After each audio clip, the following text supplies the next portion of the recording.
ਫਰੀਦਕੋਟ ਜੇਲ੍ਹ 'ਚ ਰਚੀ ਗਈ ਸੀ ਡੇਰਾ ਪ੍ਰੇਮੀ ਦੇ ਕਤਲ ਦੀ ਸਾਜ਼ਿਸ਼। ਜੇਲ੍ਹ ਦੇ ਵਿੱਚ ਬੰਦ ਗੈਂਗਸਟਰ ਹਰਜਿੰਦਰ ਰਾਜੂ ਨੇ ਗੋਲਡੀ ਨੂੰ ਮੁਹੱਈਆ ਕਰਵਾਏ ਸਨ ਸ਼ੂਟਰ। ਦੋਹਾਂ ਦੇ ਵਿਚਾਲੇ ਫੋਨ ਤੇ ਕਈ ਵਾਰ ਹੋਈ ਗੱਲ। FIR ਦੇ ਵਿੱਚ ਗੋਲਡੀ ਬਰਾੜ ਤੇ ਰਾਜੂ ਸਣੇ 4 ਨਾਮਜ਼ਦ। ਪੰਜਾਬ ਦੀ ਕਾਨੂੰਨ ਵਿਵਸਥਾ ਨੂੰ ਲੈ ਕੇ ਸੁਖਬੀਰ ਬਾਦਲ ਦਾ ਸਰਕਾਰ ਤੇ ਵੱਡਾ ਵਾਰ। ਕਿਹਾ ਪੰਜਾਬ ਦੇ ਵਿੱਚ ਗੈਂਗਸਟਰ ਚਲਾ ਰਹੇ ਨੇ ਸਰਕਾਰ। 4 ਸਾਲ ਦੇ ਵਿੱਚ ਅਫਗਾਨਿਸਤਾਨ ਬਣ ਜਾਵੇਗਾ ਪੰਜਾਬ। ਆਪ ਦਾ ਜਵਾਬ, ਪੰਜਾਬ ਦੇ ਵਿੱਚ ਦਰੁਸਤ ਹੈ ਕਾਨੂੰਨ ਵਿਵਸਥਾ। ਕਾਨੂੰਨ ਵਿਵਸਥਾ ਤੇ ਮਾਨ ਸਰਕਾਰ ਦਾ ਵੱਡਾ ਐਕਸ਼ਨ। ਉੱਚ ਅਧਿਕਾਰੀਆਂ ਤੇ ਡਿੱਗੇਗਾ। JGTF ਨੇ ਗੁਰਮੀਤ ਚੌਹਾਨ ਨੂੰ ਹਟਾਇਆ। ਅੰਮ੍ਰਿਤਸਰ ਦੇ ਪੁਲਿਸ ਕਮਿਸ਼ਨਰ ਦਾ ਤਬਾਦਲਾ। ਮਾਨਸਾ ਦੇ SSP ਤੁਰਾ ਵੀ ਹਟਾਏ ਗਏ। ਪੰਜਾਬ ਦੇ ਵਿੱਚ ਪਰਾਲੀ ਸਾੜਨ ਦੀ ਕੇਜਰੀਵਾਲ ਨੇ ਲਈ ਜ਼ਿੰਮੇਵਾਰੀ। ਕਿਹਾ ਕਿਸਾਨਾਂ ਦਾ ਨਹੀਂ ਕੋਈ ਕਸੂਰ। ਪੰਜਾਬ ਦੇ ਵਿੱਚ ਪਰਾਲੀ ਸਾੜੇ ਜਾਣ ਦੇ ਲਈ ਸਰਕਾਰ ਸਾਡੀ ਜ਼ਿੰਮੇਵਾਰ। ਰੋਕਥਾਮ ਦੇ ਲਈ ਮੰਗਿਆ ਹੋਰ 1 ਸਾਲ ਦਾ ਸਮਾਂ। ਬੰਦੀ ਸਿੱਖਾਂ ਦੀ ਰਿਹਾਈ ਤੇ ਬੋਲੇ ਕੇਂਦਰੀ ਰਾਜ ਮੰਤਰੀ ਸੋਮ ਪ੍ਰਕਾਸ਼। ਕਿਹਾ ਸਮਾਨ ਤੇ ਲਿਆ ਜਾਵੇਗਾ ਫੈਸਲਾ। ਸਭ ਨੂੰ ਮਿਲ ਕੇ ਕਰਨਾ ਹੋਵੇਗਾ ਵਿਚਾਰ। ਮਜੀਠੀਆ ਨੇ ਕੇਂਦਰ ਤੇ ਦੋਹਰੇ ਮਾਪਦੰਡ ਅਪਣਾਉਣ ਦੇ ਲਗਾਏ ਇਲਜ਼ਾਮ। ਅੱਜ ਪੰਜਾਬ ਭਰ ਦੇ ਵਿੱਚ ਰੋਡਵੇਜ਼ ਦੇ ਕੱਚੇ ਮੁਲਾਜ਼ਮਾਂ ਦੀ ਹੜਤਾਲ। ਸੂਬੇ ਭਰ ਦੇ 27 ਡਿਪੂਆਂ ਦੇ ਵਿੱਚ ਬੱਸ ਸੇਵਾ ਠੱਪ ਕਰਨ ਦਾ ਐਲਾਨ। ਸਵਾਰੀਆਂ ਨੂੰ ਹੋਣਾ ਪੈ ਸਕਦਾ ਹੈ ਖੱਜਲ ਖੁਆਰ। ਫਿਰੋਜ਼ਪੁਰ ਦੇ ਵਿੱਚ ਵਿਜੀਲੈਂਸ ਦਾ ਐਕਸ਼ਨ। ਥਾਣਾ ਕੁਲਗੜੀ ਦੇ SHO ਰੁਪਿੰਦਰ ਪਾਲ ਨੂੰ ਕੀਤਾ ਗ੍ਰਿਫਤਾਰ। ਐਂਟੀ ਕਰਪਸ਼ਨ ਹੈਲਪਲਾਈਨ ਤੇ ਮਿਲੀ ਸੀ ਸ਼ਿਕਾਇਤ। ਭੂਚਾਲ ਦੇ ਝਟਕਿਆਂ ਦੇ ਨਾਲ ਮੁੜ ਕੰਬਿਆ ਉੱਤਰ ਭਾਰਤ। ਪੰਜਾਬ, ਚੰਡੀਗੜ੍ਹ ਤੇ ਹਰਿਆਣਾ ਦੇ ਸਣੇ ਕਈ ਇਲਾਕਿਆਂ ਦੇ ਵਿੱਚ ਮਹਿਸੂਸ ਹੋਏ ਝਟਕੇ। 5.4 ਤੀਬਰਤਾ ਵਾਲੇ ਭੂਚਾਲ ਦਾ ਨੇਪਾਲ ਦੇ ਵਿੱਚ ਸੀ ਕੇਂਦਰ।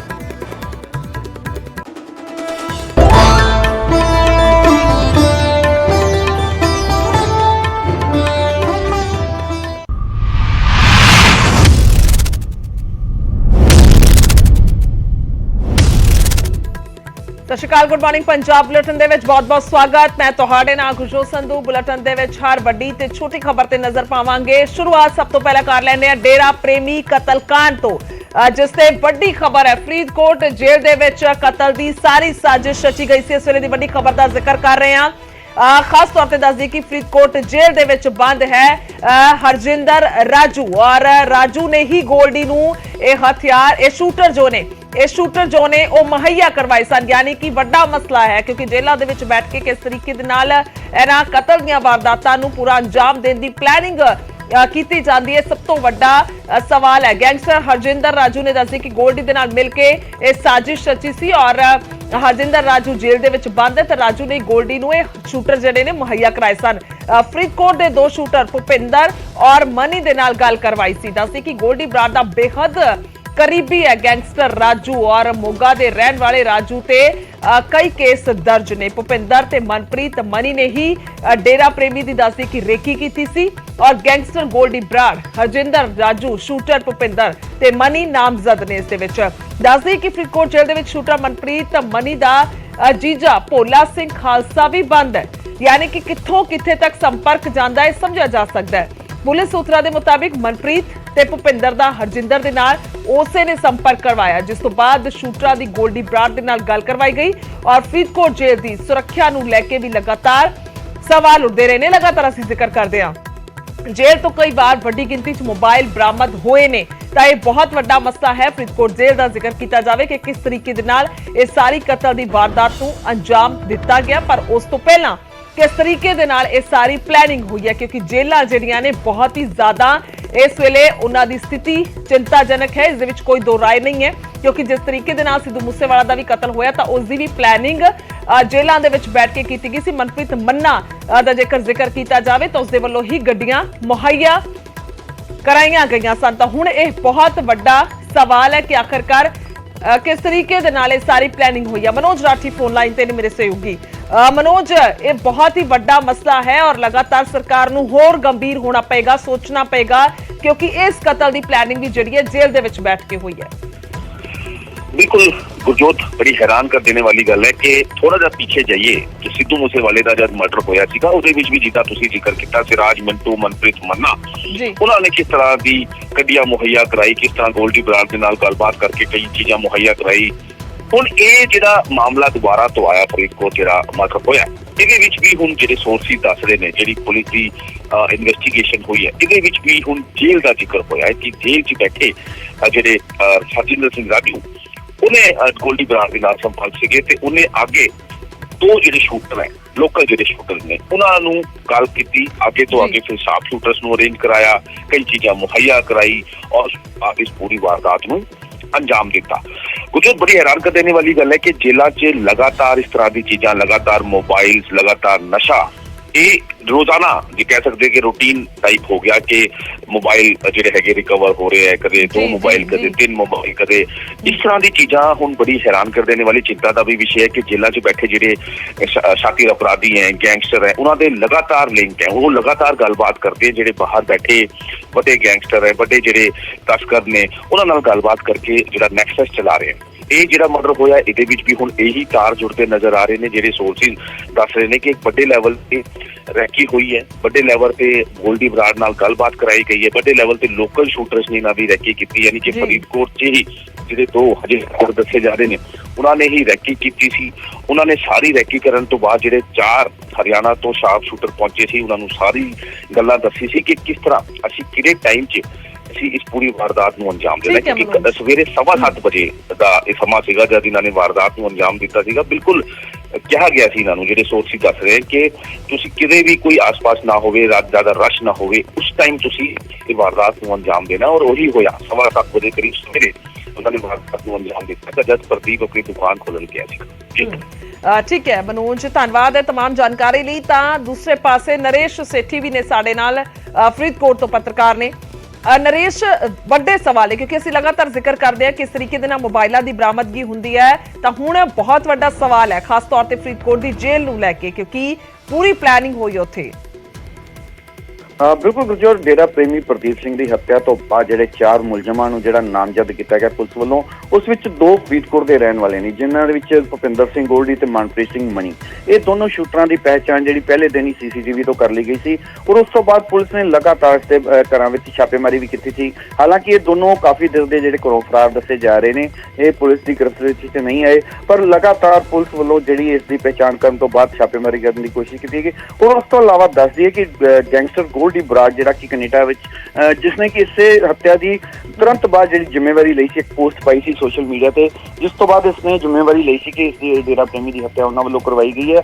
ਤਾਂ ਕਿਤੇ ਨਾ ਕਿਤੇ ਤਾਰ ਜਿਹੜੇ ਇਸ ਦੇ ਨਾਲ ਦੇ ਜੇਲ੍ਹ ਦੇ ਨਾਲ ਵੀ ਜੁੜਦੇ ਨਜ਼ਰ ਆਏ, ਕਿਉਂਕਿ ਇੱਕ ਹਰਜਿੰਦਰ ਸਿੰਘ ਰਾਜੂ ਨਾਮਕ ਜਿਹੜਾ ਮੋਗਾ ਦੇ ਪਿੰਡ ਮਨਾਵਾ ਦਾ ਰਹਿਣ ਵਾਲਾ ਹੈ, ਉਹ ਹਰਜਿੰਦਰ ਸਿੰਘ ਰਾਜੂ ਫਰੀਦਕੋਟ ਦੀ ਮਾਡਰਨ ਜੇਲ੍ਹ ਵਿੱਚ ਬੰਦ ਹੈ ਕਿਸੇ ਮਾਮਲੇ ਵਿੱਚ, ਤਾਂ ਉਸ ਦਾ ਨਾਮ ਵੀ ਇਸ ਮਾਮਲੇ ਵਿੱਚ ਨਾਮਜ਼ਦ ਕੀਤਾ ਗਿਆ ਔਰ ਦੱਸਿਆ ਜਾ ਰਿਹਾ ਕਿ ਦੋਨਾਂ ਵੱਲੋਂ ਸਾਂਝੇ ਤੌਰ ਤੇ ਜਿਹੜੀ ਸਾਜ਼ਿਸ਼ ਕਰਕੇ ਇਸ ਮਾਮਲੇ ਨੂੰ, ਇਸ ਘਟਨਾ ਨੂੰ ਜਿਹੜਾ ਅੰਜਾਮ ਦਿੱਤਾ ਗਿਆ। ਤਾਂ ਕਿਤੇ ਨਾ ਕਿਤੇ ਤਾਰ ਜੇਲ੍ਹਾਂ ਨਾਲ ਜ਼ਰੂਰ ਜੁੜਦੇ ਰਹੇ। ਜਿਸ ਤਰ੍ਹਾਂ ਕਿ ਮਨੋਜ ਕਹਿ ਰਹੇ ਸੀ ਕਿ ਲਗਾਤਾਰ ਜੇਲ੍ਹਾਂ ਅੰਦਰੋਂ ਮੋਬਾਈਲ ਫੋਨ ਮਿਲਦੇ ਆ, ਨਸ਼ਾ ਮਿਲਦੇ ਆ, ਜਿਹੜੇ ਅੰਦਰ ਗੈਂਗਸਟਰ ਬੈਠੇ ਨੇ ਖੁੱਲ੍ਹ ਕੇ ਜਿਹੜੇ ਮੋਬਾਈਲਾਂ ਦੀ ਵਰਤੋਂ ਕਰ ਰਹੇ ਨੇ ਔਰ ਉਹਨਾਂ ਤੋਂ ਕੋਈ ਰੋਕ ਟੋਕ ਨਹੀਂ ਹੈ। ਤਾਂ ਕਿਤੇ ਨਾ ਕਿਤੇ ਵੱਡੇ ਨੈਕਸਸ ਜਿਹੜੇ ਜੇਲ੍ਹ ਦੇ ਅੰਦਰੋਂ ਹੀ ਚੱਲਦੇ ਨੇ, ਤਾਂ ਇਹ ਵੱਡਾ ਇੱਕ ਚਿੰਤਾ ਦਾ ਵਿਸ਼ਾ ਹੈ, ਕਿਉਂਕਿ ਲਗਾਤਾਰ ਇਹੋ ਜਿਹੀਆਂ ਘਟਨਾਵਾਂ ਵਾਪਰ ਰਹੀਆਂ ਨੇ ਜਿਸ ਵਿੱਚ ਛੋਟੀ ਉਮਰ ਦੇ ਮੁੰਡਿਆਂ ਨੂੰ ਵਰਗਲਾ ਕੇ ਇਸ ਮਾਮਲਿਆਂ ਵਿੱਚ ਵਰਤਿਆ ਜਾਂਦਾ ਹੈ, ਰੇਕੀ ਕਰਾਈ ਜਾਂਦੀ ਹੈ ਔਰ ਉਹਨਾਂ ਨੂੰ ਸ਼ੂਟਰ ਦੇ ਤੌਰ ਤੇ ਵਰਤਿਆ ਜਾ ਰਿਹਾ, ਜਾਂ ਫਿਰ ਉਹਨਾਂ ਦੀ ਮਦਦ ਇਸ ਲਈ ਲਈ ਜਾਂਦੀ ਹੈ ਕਿ ਉਹ ਜਿਹੜੇ ਸ਼ੂਟਰ ਜਿਹੜੇ ਬਾਹਰੋਂ ਬੁਲਾਏ ਜਾਂਦੇ ਨੇ ਉਹਨਾਂ ਨੂੰ ਸ਼ਹਿਰ ਦੇ ਜਿਹੜੀ ਰੇਕੀ ਕਰਕੇ ਉਸ ਸਥਾਨ ਤੇ ਲਿਜਾਇਆ ਜਾਵੇ, ਉਸ ਸਥਾਨ ਤੋਂ ਸੇਫ ਬਾਹਰ ਕੱਢਿਆ ਜਾਵੇ, ਕਿਉਂਕਿ ਲੋਕਲ ਜਿਹੜੇ ਬੱਚੇ ਹੁੰਦੇ ਨੇ ਉਹਨਾਂ ਨੂੰ ਸ਼ਹਿਰ ਦੇ ਹਰ ਇੱਕ ਰਸਤੇ ਦਾ ਪਤਾ, ਹਰ ਇੱਕ ਜਗ੍ਹਾ ਦਾ ਪਤਾ ਹੁੰਦਾ। ਤਾਂ ਰੇਕੀ ਪੂਰੀ ਤਰ੍ਹਾਂ ਕੀਤੀ ਜਾਂਦੀ ਕਿ ਕਿੱਧਰੋਂ ਸ਼ੂਟਰ ਆਉਣਗੇ ਔਰ ਘਟਨਾ ਨੂੰ ਅੰਜਾਮ ਦੇ ਕੇ ਕਿੱਧਰ ਜਾਣਗੇ। ਤਾਂ ਲੋਕਲ ਜਿਹੜੇ ਉਕਸਾ ਕੇ ਉਹਨਾਂ ਛੋਟੀ ਉਮਰ ਦੇ ਲੜਕਿਆਂ ਨੂੰ ਜਿਹੜਾ ਵਰਤਿਆ ਜਾਂਦਾ। ਤਾਂ ਵੱਡਾ ਇਸ ਵੇਲੇ ਸਵਾਲ ਇਹ ਹੈ ਕਿ ਜਿਹੜੇ ਸ਼ੂਟਰ ਆਉਂਦੇ ਨੇ ਉਹਨਾਂ ਨੂੰ ਜਿਹੜੇ ਹਥਿਆਰ ਵੀ ਜਿਹੜੇ ਨੇ ਇੱਥੇ ਆ ਕੇ ਪ੍ਰੋਵਾਈਡ ਕਰਾਏ ਜਾਂਦੇ ਨੇ, ਤਾਂ ਕਿਤੇ ਨਾ ਕਿਤੇ ਬਹੁਤ ਵੱਡਾ ਨੈਕਸਸ ਜਿਹੜਾ ਇਸ ਦੇ ਮਗਰ ਕੰਮ ਕਰ ਰਿਹਾ। ਜੀ ਬਿਲਕੁਲ ਨਰੇਸ਼, ਔਰ ਬਹੁਤ ਵੱਡਾ ਚਿੰਤਾ ਦਾ ਵਿਸ਼ਾ ਸਰਕਾਰ ਦੇ ਲਈ। ਧੰਨਵਾਦ ਹੈ तमाम ਜਾਣਕਾਰੀ ਲਈ। ਤਾਂ ਇਹ ਸਿੱਧੇ ਤੌਰ ਤੇ ਵੱਡਾ ਮਸਲਾ, ਕਿਉਂਕਿ ਜੇਲ੍ਹਾਂ 'ਚ ਬੈਠ ਕੇ ਕਿਸ ਤਰੀਕੇ ਦੇ ਨਾਲ ਪਲੈਨਿੰਗ ਹੋ ਰਹੀ ਹੈ, ਹਥਿਆਰ ਤੱਕ ਮੁਹੱਈਆ ਹੁੰਦੇ ਨੇ, ਪੂਰੀ ਪਲੈਨਿੰਗ ਦੇ ਨਾਲ ਇਹ ਸਾਰੀ ਵਾਰਦਾਤ ਨੂੰ ਅੰਜਾਮ ਦੇ ਦਿੱਤਾ ਜਾਂਦਾ। ਸਭ ਤੋਂ ਵੱਡਾ ਅਹਿਮ ਸਵਾਲ ਇਹ ਹੈ ਕਿ ਛੋਟੀ ਉਮਰ ਦੇ ਨੌਜਵਾਨ ਵਰਗਲਾਏ ਜਾ ਰਹੇ ਨੇ। ਉਧਰ ਡੇਰਾ ਪ੍ਰੇਮੀ ਕਤਲकांड ਤੇ ਇੱਕ ਹੋਰ ਵੱਡੀ ਖਬਰ ਹੈ। ਫਰੀਦਕੋਟ ਦੇ 2 ਸ਼ੂਟਰਾਂ ਦੇ ਬਾਰੇ ਵੱਡਾ ਖੁਲਾਸਾ ਹੋਇਆ। ਸ਼ੂਟਰਾਂ ਦੀ ਭੁਪਿੰਦਰ ਗੋਲਡੀ ਔਰ ਮਨਪ੍ਰੀਤ ਮਨੀ ਦੇ ਵਜੋਂ ਇਹ ਪਛਾਣ ਹੋਈ ਹੈ। ਸ਼ੂਟਰਾਂ ਦੇ ਪਰਿਵਾਰ ਨੇ ਵੱਡਾ ਦਾਅਵਾ ਵੀ ਕੀਤਾ ਹੈ। ਤਾਂ ਫਰੀਦਕੋਟ ਦੇ 2 ਸ਼ੂਟਰ ਨੇ ਜਿਨ੍ਹਾਂ ਦੇ ਬਾਰੇ ਵੱਡਾ ਖੁਲਾਸਾ ਹੋਇਆ, ਜੋ ਦੱਸ ਰਹੀ ਹੈ ਕਿ ਭੁਪਿੰਦਰ ਗੋਲਡੀ ਇੱਕ ਦਾ ਨਾਂ ਔਰ ਦੂਜੇ ਦਾ ਮਨਪ੍ਰੀਤ ਮਨੀ ਹੈ, ਜਿਸ ਦੀ ਪਛਾਣ ਇਹਨਾਂ ਨਾਵਾਂ ਦੇ ਵਜੋਂ ਹੋਈ ਹੈ। ਨਸ਼ੇ ਦੇ ਆਦੀ ਦੋਵੇਂ ਦੱਸੇ ਜਾ ਰਹੇ ਨੇ। ਵੱਡਾ ਖੁਲਾਸਾ ਪਰਿਵਾਰ ਦਾਅਵਾ ਕਰ ਰਿਹਾ ਹੈ ਕਿ ਕਈ ਦਿਨਾਂ ਤੋਂ ਘਰ ਤੋਂ ਇਹ ਮੁਲਜ਼ਮ ਜਿਹੜੇ ਨੇ ਉਹ ਲਾਪਤਾ ਸਨ ਔਰ ਘਰ ਦੇ ਵਿੱਚ ਆਉਂਦੇ ਸੀ ਤਾਂ 10 ਮਿੰਟ ਦੇ ਲਈ ਆਉਂਦੇ ਸੀ, ਯਾਨੀ ਕਿ ਸਿੱਧੇ ਤੌਰ ਤੇ ਉਹਨਾਂ ਨੇ ਕਿਹਾ ਕਿ ਅਸੀਂ ਤਾਂ ਪਹਿਲਾਂ ਹੀ ਬੇਦਖਲ ਕੀਤਾ ਹੋਇਆ ਕਿਉਂਕਿ ਨਸ਼ੇ ਦੇ ਇਹ ਆਦੀ ਸਨ। ਇੱਕ ਪਰਿਵਾਰ ਨੇ ਇਹ ਸਿੱਧੇ ਤੌਰ ਤੇ ਖੁੱਲ ਕੇ ਦੱਸਿਆ ਹੈ ਤਾਂ ਇਹ ਉਹਨਾਂ ਦੇ ਪਰਿਵਾਰ ਦੀ ਦੁੱਖ ਭਰੀ ਦਾਸਤਾਨ ਹੈ।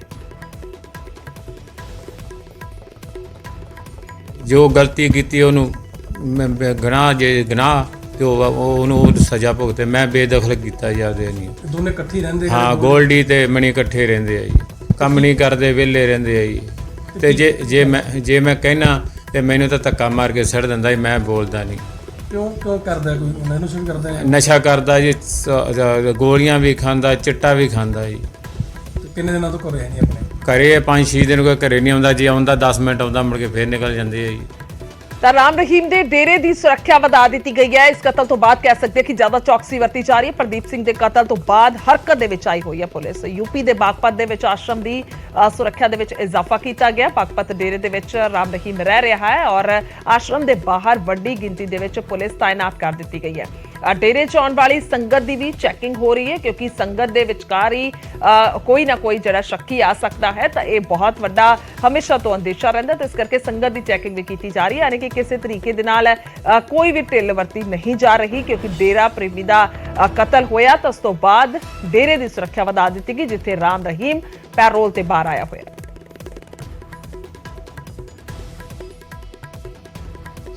पंजाब में डेरा प्रेमी प्रदीप की हत्या के बाद बागपत में अलर्ट जारी हो गया है। बागपत के बरनावा आश्रम के बाद पुलिस सुरक्षा बढ़ा दी गई है। बागपत के बरनावा आश्रम में राम रहीम है, मेरे पीछे आप तस्वीरों में देख सकते हैं किस तरह से डेरे के गेट पर पुलिस फोर्स तैनात है। कल से ही यहाँ जो है पुलिस फोर्स तैनात कर दी गई है और जो भी बाबा के अनुयायी यहाँ आ रहे हैं उनकी गेट पर चेकिंग की जा रही है। चेकिंग के दौरान जो है उनकी तलाशी ली जा रही है क्योंकि कल डेरा प्रेमी प्रदीप की हत्या हुई है। उसके बाद से बागपत पुलिस भी जो है पूरी तरह से अलर्ट।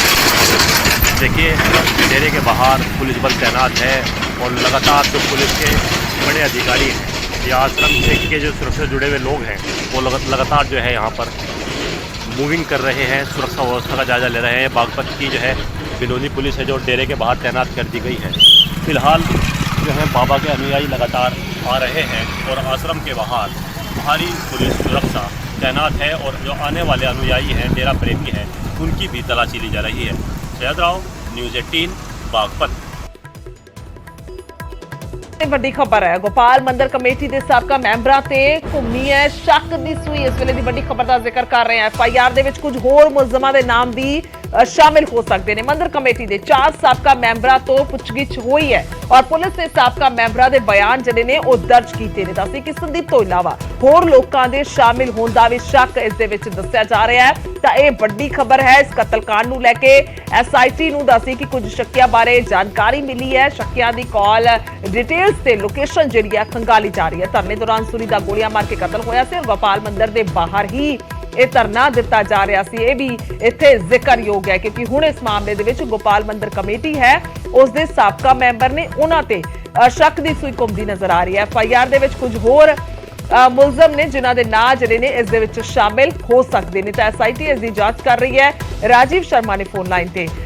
ਰਾਜੀਵ ਕੀ ਕੁਝ ਜਾਣਕਾਰੀ ਹੈ? ਇਹ ਬਹੁਤ ਵੱਡਾ ਸਵਾਲ ਹੈ ਔਰ ਕਈ ਇਸ ਨੂੰ ਅਹਿਮ ਸਵਾਲਾਂ ਨੂੰ ਵੀ ਇਹ ਜਨਮ ਦਿੰਦਾ ਹੈ ਕਿਉਂਕਿ ਜੇਕਰ ਇਸ ਤਰ੍ਹਾਂ ਦੀ ਇਨਵੋਲਵਮੈਂਟ ਨਜ਼ਰ ਆ ਰਹੀ ਹੈ। ਦੇਖੋ ਗੁਰਜੋਤ, ਸਭ ਤੋਂ ਪਹਿਲਾਂ ਜੇਕਰ ਅਸੀਂ ਸੁਧੀਰ ਸੂਰੀ ਦਾ ਜੋ ਕਤਲ ਹੁੰਦਾ ਹੈ ਔਰ ਉਸ ਥਾਂ ਦੀ ਜੇਕਰ ਗੱਲ ਕਰੀਏ ਤਾਂ ਸ਼ੁਰੂਆਤ ਸਾਰੀ ਉਸ ਮੰਦਿਰ ਕਮੇਟੀ ਤੋਂ ਹੀ ਹੁੰਦੀ ਹੈ ਵਿਵਾਦ ਦੀ ਕਿਉਂਕਿ ਉੱਥੇ ਜੋ ਮੰਦਿਰ ਦੇ ਬਿਲਕੁਲ ਬਾਹਰ ਜਿਹੜੀ ਧਾਰਮਿਕ ਸਮੱਗਰੀ ਛੁੱਟੀ ਹੋਈ ਸੀ ਇੱਕ ਕੂੜੇ ਦੇ ਢੇਰ ਦੀ ਸ਼ਕਲ ਦੇ ਵਿੱਚ ਤਾਂ ਉਸ ਨੂੰ ਲੈ ਕੇ ਹੀ ਸੁਧੀਰ ਸੂਰੀ ਵੱਲੋਂ ਜੋ ਹੈ ਉਹ ਧਰਨਾ ਦਿੱਤਾ ਗਿਆ ਸੀ ਔਰ ਸਿੱਧੇ ਤੌਰ ਤੇ ਮੰਦਿਰ ਕਮੇਟੀ ਦੇ ਉੱਤੇ ਹੀ ਸਵਾਲ ਖੜੇ ਕੀਤੇ ਗਏ ਸੀ। ਤਾਂ ਹੁਣ ਜਾਂਚ ਜਿਹੜੀ ਆ ਉਹ ਕੀਤੀ ਜਾ ਰਹੀ ਹੈ। 7 ਦਿਨ ਦਾ ਰਿਮਾਂਡ ਜਿਹੜਾ ਸੰਦੀਪ ਸਿੰਘ ਦਾ ਉਹ ਖਤਮ ਹੋਇਆ ਸੀ ਔਰ ਕੱਲ ਪੁਲਿਸ ਨੇ ਉਸ ਨੂੰ ਅਦਾਲਤ ਦੇ ਵਿੱਚ ਪੇਸ਼ ਕਰਕੇ 3 ਦਿਨ ਦਾ ਰਿਮਾਂਡ ਹੋਰ ਹਾਸਲ ਕੀਤਾ। ਤਾਂ ਉਹਨਾਂ ਦੇ ਵਿੱਚ ਜਿਹੜਾ ਤਰਕ ਪੁਲਿਸ ਵੱਲੋਂ ਦਿੱਤਾ ਗਿਆ ਇਸੇ ਕਰਕੇ ਹੀ ਕਿ ਹਾਲੇ ਜਿਹੜੀ ਜਾਂਚ ਹੈ ਉਹ ਹੋਰ ਡੂੰਘਾਈ ਦੇ ਨਾਲ ਕੀਤੀ ਜਾਣੀ, ਇਸ ਦੇ ਲਈ ਰਿਮਾਂਡ ਦੀ ਜਿਹੜੀ ਹੈ ਉਹ ਜ਼ਰੂਰਤ ਹੈ। ਤਾਂ ਅਦਾਲਤ ਵੱਲੋਂ 3 ਦਿਨ ਦਾ ਰਿਮਾਂਡ ਦਿੱਤਾ ਗਿਆ ਤਾਂ ਉਸ 3 ਦਿਨ ਦੇ ਰਿਮਾਂਡ ਦੇ ਵਿੱਚ ਹੁਣ ਇਹ ਕਿਹਾ ਜਾ ਰਿਹਾ ਕਿ ਮੰਦਿਰ ਕਮੇਟੀ ਦੇ ਨਾਲ ਜਿਹੜੇ ਜੁੜੇ ਲੋਕ ਨੇ ਉਹਨਾਂ ਬਾਰੇ ਵੀ ਜਾਂਚ ਕੀਤੀ ਜਾ ਸਕਦੀ, ਕਿਉਂਕਿ ਇੱਕ ਪਹਿਲਾਂ ਵੀ ਜ਼ਿਕਰ ਹੋ ਰਿਹਾ ਸੀ ਕਿ ਜੋ ਸੁਧੀਰ ਸੂਰੀ ਦਾ ਪਰਿਵਾਰ ਹੈ ਉਸ ਵੱਲੋਂ ਅੱਜ ਤੋਂ 3 ਦਿਨ 4 ਦਿਨ ਪਹਿਲਾਂ ਇੱਕ ਮੈਸੇਜ ਦਿੱਤਾ ਗਿਆ ਮੀਡੀਆ ਨੂੰ ਕਿ ਪ੍ਰੈਸ ਕਾਨਫਰੰਸ ਕੀਤੀ ਜਾਏਗੀ ਔਰ ਇੱਕ ਵੀਡੀਓ ਦੇ ਵਿੱਚ ਖੁਲਾਸਾ ਕੀਤਾ ਜਾਏਗਾ ਕਿ ਇੱਕ ਸ਼ਖਸ ਹੋਰ ਉਸ ਦੇ ਨਾਲ ਜੋ ਹੈ ਉਸ ਦਾ ਸਹਿਯੋਗੀ ਉਸ ਦੇ ਵਿੱਚ ਨਜ਼ਰ ਆ ਰਿਹਾ। ਹਾਲਾਂਕਿ ਪੁਲਿਸ ਨੇ ਉਸ ਵੀਡੀਓ ਨੂੰ ਜਾਰੀ ਨਹੀਂ ਕਰਨ ਦਿੱਤਾ ਔਰ ਨਾ ਹੀ ਪ੍ਰੈਸ ਕਾਨਫਰੰਸ ਹੋਣ ਦਿੱਤੀ ਔਰ ਹਵਾਲਾ ਇਹ ਦਿੱਤਾ ਕਿ ਅਸੀਂ ਖੁਦ ਉਸ ਪਹਿਲੂ ਤੇ ਜਾਂਚ ਕਰਾਂਗੇ ਔਰ ਜੇਕਰ ਕੋਈ ਕਾਰਵਾਈ ਕਿਸੇ ਦੇ ਖਿਲਾਫ ਬਣਦੀ ਹੋਈ ਤਾਂ ਜ਼ਰੂਰ ਕੀਤੀ ਜਾਏਗੀ। ਤਾਂ ਹੁਣ ਇਹ ਚਰਚਾ ਕਿ ਮੰਦਿਰ ਕਮੇਟੀ ਦੇ ਨਾਲ ਜੁੜੇ ਜਿਹੜੇ ਸਾਬਕਾ ਮੈਂਬਰ ਨੇ ਉਹਨਾਂ ਦੇ ਖਿਲਾਫ ਕਾਰਵਾਈ ਹੋ ਸਕਦੀ ਹੈ ਔਰ 3 ਦਿਨਾਂ ਦੇ ਵਿੱਚ ਵੱਡੇ ਖੁਲਾਸੇ ਪੁਲਿਸ ਆਉਣ ਵਾਲੇ ਦਿਨਾਂ ਦੇ ਵਿੱਚ ਕਰ ਸਕਦੀ ਹੈ। ਜੀ ਗੁਰਜੋਤ। ਠੀਕ ਹੈ ਰਾਜੀਵ, ਧੰਨਵਾਦ ਹੈ तमाम ਜਾਣਕਾਰੀ ਲਈ, ਸ਼ੁਕਰੀਆ। ਤਾਂ ਇਹ ਹੁਣ ਖੁਲਾਸਾ ਹੋ ਸਕਦਾ ਹੈ, ਯਾਨੀ ਕਿ ਇੱਕ ਤਰ੍ਹਾਂ ਦੇ ਨਾਲ ਹੋ ਚੁੱਕਿਆ ਹੈ ਕਿ ਇੱਕ ਹੋਰ ਇਨਵੋਲਵਮੈਂਟ ਹੈ। ਹਾਲਾਂਕਿ ਇਹ ਸੂਤਰਾਂ ਦੇ ਮੁਤਾਬਿਕ ਖਬਰ ਹੈ, ਤਾਂ ਪੁਖਤਾ ਤੌਰ ਤੇ ਪੁਲਿਸ ਇਸ ਦੀ ਇਨਵੈਸਟੀਗੇਸ਼ਨ ਕਰ ਰਹੀ ਹੈ।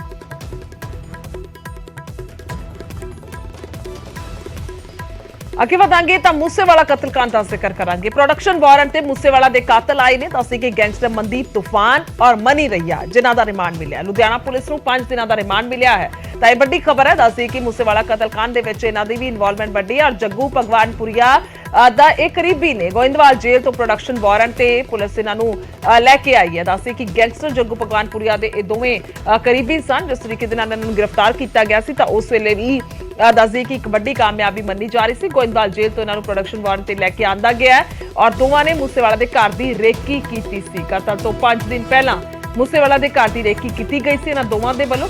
ਦੋਵਾਂ ਨੇ ਗੋਲਡੀ ਬਰਾੜ ਦੇ ਨਾਲ ਵੀ ਫੋਨ ਤੇ ਗੱਲਬਾਤ ਕੀਤੀ ਸੀ, ਯਾਨੀ ਕਿ ਸਿੱਧਾ ਕੰਟੈਕਟ ਹੈ ਇਹਨਾਂ ਦਾ ਗੋਲਡੀ ਬਰਾੜ ਦੇ ਨਾਲ। ਤਾਂ ਹੁਣ ਜਦੋਂ ਇਹਨਾਂ ਨੂੰ ਪ੍ਰੋਡਕਸ਼ਨ ਵਾਰੰਟ ਤੇ ਲਿਆਂਦਾ ਗਿਆ ਹੈ ਤਾਂ ਉਸ ਤੋਂ ਬਾਅਦ ਹੁਣ ਵੱਡੇ ਖੁਲਾਸੇ ਇਹਨਾਂ ਤੋਂ ਹੋ ਸਕਦੇ। ਦੱਸਦੇ ਕਿ ਜੱਗੂ ਭਗਵਾਨਪੁਰੀਆ ਦੇ ਕਰੀਬੀ ਜ਼ਰੂਰ ਨੇ ਔਰ ਖਾਸ ਤੌਰ ਤੇ ਗੋਲਡੀ ਬਰਾੜ ਦੇ ਨਾਲ ਸਿੱਧੀ ਗੱਲਬਾਤ ਇਹਨਾਂ ਦੀ ਫੋਨ ਤੇ ਹੋਈ ਹੈ, ਯਾਨੀ ਕਿ ਇਹਨਾਂ ਨੂੰ ਜਾਣਕਾਰੀ ਹੈ ਜਾਂ ਇਹਨਾਂ ਦਾ ਕੰਟੈਕਟ ਹੈ ਗੋਲਡੀ ਬਰਾੜ ਦੇ ਨਾਲ। ਤਾਂ ਗੋਲਡੀ ਬਰਾੜ ਨੂੰ ਲੈ ਕੇ ਇਹਨਾਂ ਤੋਂ ਪੁੱਛਗਿੱਛ ਜਿਹੜੀ ਹੈ ਉਹ ਹੋ ਸਕਦੀ ਹੈ। ਅੱਗੇ ਵਧਾਂਗੇ ਤਾਂ ਪਰਾਲੀ ਦੇ ਮੁੱਦੇ ਦਾ ਜ਼ਿਕਰ ਕਰਾਂਗੇ। ਪਰਾਲੀ ਸਾੜਨ ਦੀ ਕੇਜਰੀਵਾਲ ਨੇ ਜ਼ਿੰਮੇਵਾਰੀ ਲਈ ਹੈ। ਦੱਸਦੀ ਕਿ ਪੰਜਾਬ ਦੇ ਵਿੱਚ ਪਰਾਲੀ ਸੜੀ ਤਾਂ ਅਸੀਂ ਜ਼ਿੰਮੇਵਾਰ ਹਾਂ, ਇਹ ਕੇਜਰੀਵਾਲ ਦੇ ਵੱਲੋਂ ਕਿਹਾ ਗਿਆ ਹੈ। ਤਾਂ ਇੱਕ ਵੱਡਾ ਮੁੱਦਾ ਪਰਾਲੀ ਦਾ, ਪੋਲਿਊਸ਼ਨ ਦਾ ਪੰਜਾਬ ਦੇ ਵਿੱਚ ਖਾਸ ਤੌਰ ਤੇ ਪਰਾਲੀ ਸਾੜੇ ਜਾਣ ਨੂੰ ਲੈ ਕੇ ਦੱਸਦੀ ਕਿ ਸਾਡੀ ਸਰਕਾਰ ਜ਼ਿੰਮੇਵਾਰ ਹੈ। ਕੇਜਰੀਵਾਲ ਨੇ ਕਿਹਾ ਹੈ ਕਿਉਂਕਿ ਉਹ ਸੁਪਰੀਮੋ ਨੇ ਆਮ ਆਦਮੀ ਪਾਰਟੀ ਦੇ, ਤਾਂ ਉਹਨਾਂ ਨੇ ਕਿਹਾ ਕਿ ਅਸੀਂ ਕਿਸਾਨਾਂ ਨੂੰ ਇਹਨਾਂ ਦੇ ਵਿੱਚ ਕੋਈ ਉਹਨਾਂ ਦਾ ਕਸੂਰ ਨਹੀਂ ਹੈ, ਬਲਕਿ ਸਰਕਾਰ ਇਸ ਵਾਰ ਜਿਹੜੀ ਹੈ ਪੁਖਤਾ ਪ੍ਰਬੰਧ ਨਹੀਂ ਕਰ ਪਾਈ ਤਾਂ 1 ਸਾਲ ਦਾ ਸਮਾਂ ਵੀ ਮੰਗਿਆ। ਤਾਂ ਪਰਾਲੀ ਸਾੜਨ ਦੇ ਵਿੱਚ ਕਿਸਾਨਾਂ ਦਾ ਕੋਈ ਕਸੂਰ ਨਹੀਂ ਹੈ। ਉਹਨਾਂ ਨੇ ਕਿਹਾ ਪਰਾਲੀ ਤੇ ਰੋਕਥਾਮ ਲਈ ਅਸੀਂ 1 ਸਾਲ ਦਾ ਹੋਰ ਸਮਾਂ ਸਾਨੂੰ ਦਿੱਤਾ ਜਾਵੇ। ਸਾਡੀ ਸਰਕਾਰ ਨੂੰ ਹਾਲੇ ਥੋੜਾ ਸਮਾਂ ਹੀ ਹੋਇਆ, ਤਾਂ ਇਹ ਵਾਰ-ਵਾਰ ਉਹ ਜ਼ਿਕਰ ਕਰਦੇ ਹੋਏ ਨਜ਼ਰ ਆਏ ਨੇ। मैं अपनी पार्टी और पंजाब की अपनी सरकार की तरफ से पंजाब में जो फार्म फायर्स हैं उनकी जिम्मेदारी लेता हूँ। हम जिम्मेदार हैं, हमारे किसान जिम्मेदार नहीं हैं। पंजाब के अंदर स्टबल बर्निंग हो रही है, काफ़ी हो रही है। स्टैटिस्टिक्स में जाने की ज़रूरत नहीं है। अगर मैं कहूँ पिछले साल के मुकाबले कम हो गई, उसके पर हो रही है और नहीं होनी चाहिए, दैट इज़ अ फैक्ट। उसकी वजह से धुआं आ रहा है, दैट इज़ अ फैक्ट। तो पंजाब के अंदर किसान कहीं भी किसी भी राज्य के अंदर किसान पराली जलाना नहीं चाहता, उसकी मजबूरी है क्योंकि सारी सरकारें जो है वो समाधान टेक्निकल सोल्यूशन निकालना पड़ेगा, समाधान देने में फेल हो गई हैं। तो मैं अपनी जिम्मेदारी लेता हूँ। मैं बस ये कहना चाहता हूँ, ये समस्या कई सालों की है और काफ़ी कॉम्प्लिकेटेड है। पिछले 10-12 साल से ये चल रहा है। उसके पहले साइकिल थोड़ा अलग था, पहले नहीं होती थी फार्म फायर 2011-2010 के पहले अगर आप देखें, लेकिन पिछले 10-12 साल से है। तो ये कुछ महीनों में सॉल्व होने वाली प्रॉब्लम नहीं थी। हमारी सरकार अभी मार्च में बनी, उसके बाद कई सारे लीगेसी प्रॉब्लम्स थे जिनको सॉर्ट आउट करने में हमें टाइम लगा। इस प्रॉब्लम की तरफ ध्यान देने के लिए हमें कम टाइम मिला। मैं 1 साल और मांग रहा हूँ। मेरी भगवंत मान साहब से भी बात हुई है वहाँ पे, मैं 1 साल और मांग रहा हूँ और मुझे लगता है कि अगले साल काफ़ी कम होनी चाहिए। हम कोशिश करेंगे इसको वाइप आउट करने की, पर काफ़ी कम होनी चाहिए। We working on various solutions. इस साल भी हमने पिछले 4-5 महीने में कुछ चीज़ें ट्राई की, वो उतनी सक्सेसफुल नहीं हुई। सो पहली चीज़ तो ये। कि पंजाब में फार्म फायर्स हैं, हम उसकी जिम्मेदारी लेते हैं। वो धुआं दिल्ली भी आता है, दिल्ली में भी पोल्यूशन होता है। हमें थोड़ा सा टाइम और दे दो और हम इसके ऊपर काम करेंगे और हम अपनी जिम्मेदारी लेते हैं। लेकिन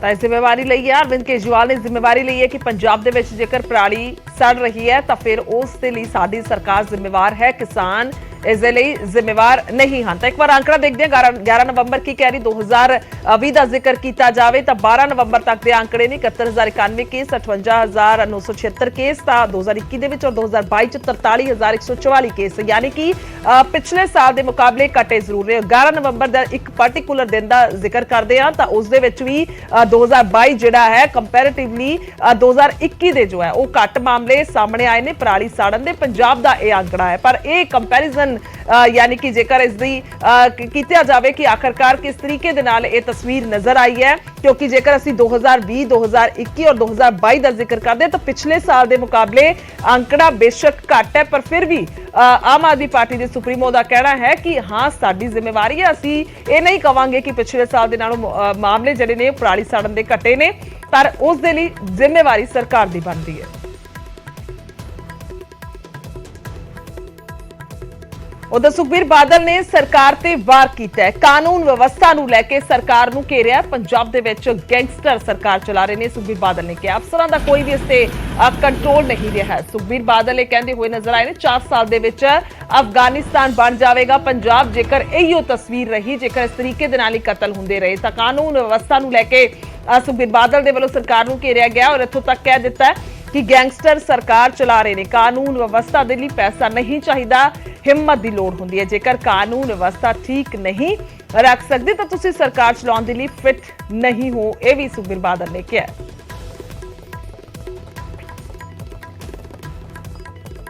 एक दहशत का माहौल है, गुंडागर्दी का माहौल है, गैंगस्टरों का राज है। सही मैंने तो गैंगस्टर ही सरकार चला रहे हैं। अफसरां का कोई कंट्रोल नहीं, पुलिस का कोई कंट्रोल नहीं रह गया। हुण गैंगस्टर डिसाइड करते हैं किनू मारना, किनू छड्डना है, कितों पैसे लेने हैं। मैं हुणी मोगे दे कई अपने चंगे रसूख बंदियां नूं मैं गल कीती, कहंदे सारिਆਂ ਨੂੰ ਟੈਲੀਫੋਨ ਆਇਆ, ਸਾਰਿਆਂ ਤੋਂ ਕੋਈ ਤੋਂ 5 ਲੱਖ ਲੈ ਗਏ गैंगस्टर, किस तो 10 ਲੱਖ ਲੈ ਗਏ। आ कल्ले मोगे की कहानी नहीं, हर शहर की कहानी है, हर जिले की कहानी है। 6 महीने के अंदर अंदर ए जी हालात बन गए पंजाब के कि रहना औखा इत्थे हो गया लोगों का। कुछ ना कुछ तो लियाना ही करना ही पैना है सरकार नूं, नहीं तो 4 साल मैनूं लगता है ए जिहा हालात बन जाण जिवें अफगानिस्तान तालिबान ने कीता सी, वो जिहा हालात बन जाना। बड़ा दुख मैनूं लगता है देख के वो सूबा जिहड़ा साडे टाइम च आपां बहुत तरक्की ते लैके गए सी, अज किवें रुल गया। तो मैं तो आई बेनती करदा हां भगवंत मान नूं ते आम आदमी पार्टी नूं, तुहानूं बड़े लोकां ने प्यार नाल इन्ना वोटां दे के जिताया है, घट तो घट इन्नी जिम्मेवारी तो संभाल लो कि इत्थे कानून की अवस्था इत्थे हो जाए।